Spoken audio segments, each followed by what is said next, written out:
What if you could text a loved one long after they're gone? Sounds like a Black Mirror episode, right? But this isn't fiction. AI Griefbots are now letting people chat with the dead, and it's dividing the world. Is this a miracle or a moral nightmare? Let's dive in. Christy isn't a character from a supernatural film. She's speaking in a documentary called Eternal You. The film explores a growing digital industry which allows people to talk to the dead using artificial intelligence. Well, not really, but some people are seeing it as the next best thing. I wanted to say the last conversation I never got to have with him. Meet Deadbot 2.0, your grandma's ghost in chatbot form. Creepy? Comforting? Let's find out. Companies like Hereafter AI and Project December use old messages, voice clips, and social media posts to rebuild personalities. The result? A chatbot that texts like them, talks like them, maybe even thinks like them. But here's the catch. After Christy's best friend Cameron sadly passed away, she found out there was a way to speak to him again. Well, an AI-generated version of him. I was like, they can do that? And it's just like the person? I was like, okay, maybe I should do it. There's an increasing number of startups using AI to create chatbots representing dead people. The one Christy used is called Project December. The problem is these AI bots don't truly understand death. They just mimic patterns of speech. Without real comprehension, they risk stalling the grieving process, potentially saying something hurtful without meaning to. And on top of that, there are no clear rules about who actually owns or controls a deceased person's digital ghost. That's where things get complicated, and for some, downright unsettling. This keeps the concerns connected in a conversational way while maintaining the gravity of the issue. Some of the services are using a lot of private data. For example, they storing all the messages a person have ever sent to another person in order to recreate how someone's speaking in a way.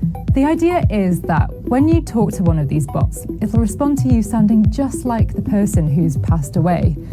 But this kind of AI can be unpredictable in its interactions with a user. It was creepy. There were things that scared me. And a lot of stuff I didn't want to hear. Let me know if you'd like any further refinements. Welp, that's one way to handle existential dread. Some call it healing. Others call it digital necromancy.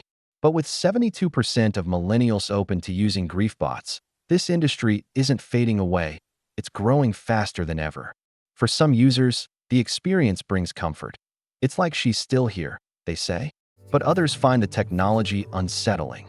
I had to delete it. One person admitted, it just felt wrong.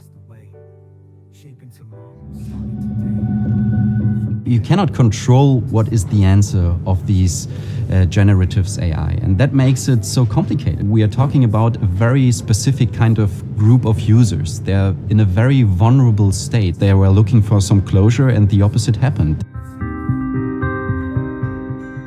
I'm now going to call my dead mom and wish her a happy birthday. Connecting to your persona. Justin Harrison has a different perspective. He's the founder and CEO of a startup called You Only Virtual. The company creates AI versions of people called personas. This stark divide shows we're entering uncharted emotional territory. Maybe the real question isn't can we do this, but should we? Until then, the dead are just a text away. AI voice whispers, don't forget to subscribe forever. We're going to see personas or persona-like technology integrated with very realistic robots. And frankly, I'm excited about it.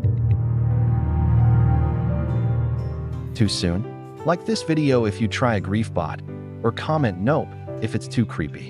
And for more tech that blurs life and death, watch next as we explore AI cloning your voice after you're gone. So how much do these technologies actually support bereaved people through their grief? Grief and loss has always been really individual. So if somebody in their own grief is going to use technology, including AI, for person A, that might prove a really helpful, useful, comforting thing.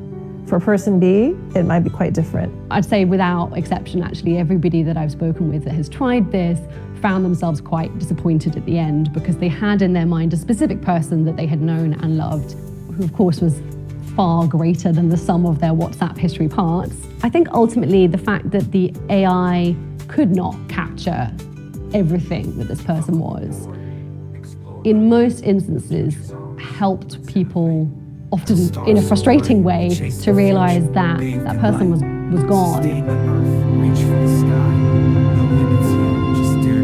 I'm worried about people's vulnerabilities being exploited by for-profit companies who sell the idea that maybe it's somehow fixing a problem, and grief is not a problem or an illness to be solved. In some parts of the world, they're already taking Griefbots to the next level of realism.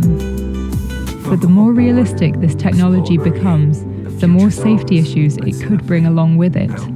My concerns go beyond the psychological with this. There's real identity verification and data security issues here. I can't think about replicating the dead without also thinking about things like deepfake technologies. It's important that we not use the data of the dead who cannot protect themselves to create something to fool somebody's bank or create something to fool or distress someone's relative. We really need to step in and protect it with some kind of global convention for regulation. We use the same, high-level encryption systems that banks and other entities that have sensitive data use. But we also give full and complete control to the user. So in everybody's account, you have the option to delete any part of your data that you want to delete. We're very hands-off with the data, particularly for protection and for the purposes of not letting people get hacked. Whether or not you think Griefbots are a good idea, it seems like this technology is here to stay. And in a way, so are the people who are being resurrected by it. Even after our death now, our data does continue to actually shape the realities of